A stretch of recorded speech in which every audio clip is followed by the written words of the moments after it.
It's like herding cats, and they show up and it's like, okay, wig check, ears check, contact lenses check. Hey, where's your teeth, dude? All right, finally, fantasy comes to the hood. Yeah. When you got the script, you're the perfect candidate to direct this thing. Yeah, I mean, it's like I've done LA a lot, and you know, it's where I grew up, it's what I know, but I've never seen like orcs and cholos together, so that's a new thing. Well, speaking of cholos, I think you hired all of them from LA, right? Pretty much, yeah.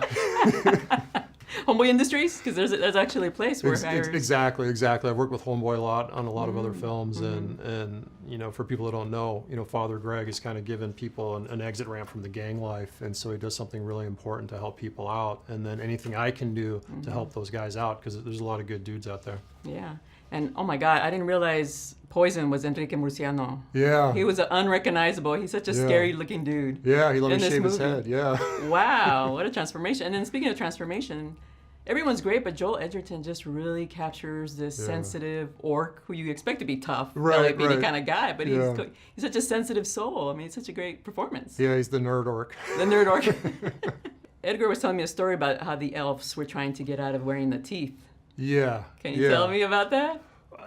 It's, you know, it's like herding cats, and they show up and it's like, okay, wig check, ears check, contact lenses check. Hey, where's your teeth, dude? So put them back in. You know, it's hard to talk with them, you know, but it adds something to the performance. You know, it adds a little bit of the reality, and elves are a little bit different. So every bit helps. And Numi is such a badass in this movie. Evil, but she has some really cool action scenes. Yeah. She's evil, but she's got a lot of heart, and she believes in her mission and believes in what she's doing. And as an actor, I mean, she doesn't care. She'll throw herself off a building. You got to like hold her back, because like, hey, I need you to work tomorrow, so please don't break your leg. Yeah, because I mean, some of her action scenes, I mean, she's a cold-blooded killer. Yeah. And some of her action scenes, which I was just wowing at the screen, like how cool it was. Was there any wire work or just people flipping? Little bit of wire work. I try not to do too much of it, you know, because it could start to be a little unrealistic. But just a lot of just old school, just chunking, fighting, you know. And she can fight. She can fight for real. She can take a hit and dish it out. And it's a little bit of a mini Suicide reunion. You got Jay Hernandez and Will Smith, and you got Ike. Yep.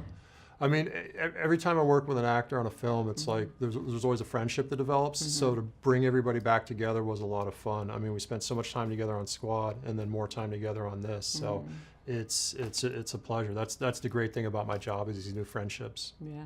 And then we never get to meet the Dark Lord. Can we expect a sequel? We almost kind of want another page in this story. Well, you know, let's see what the audience says after December 22nd.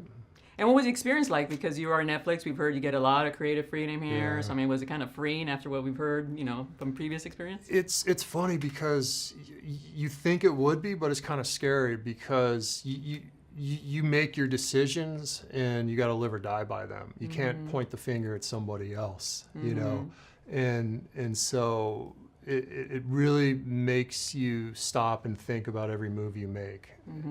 But it was an incredible movie, incredible fun. They gave me all the resources I needed to go and make something spectacular. And you shot in LA, which is rare. You know, how cool was that? What was your favorite place?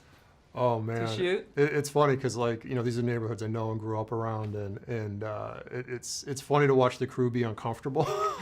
But then, you know, after a little while, it's like everyone relaxes and they realize there's just people living here, and there's kids and families, and there's all this stuff going on, and it's just really dynamic. And after a while, it's you don't want to be anywhere else.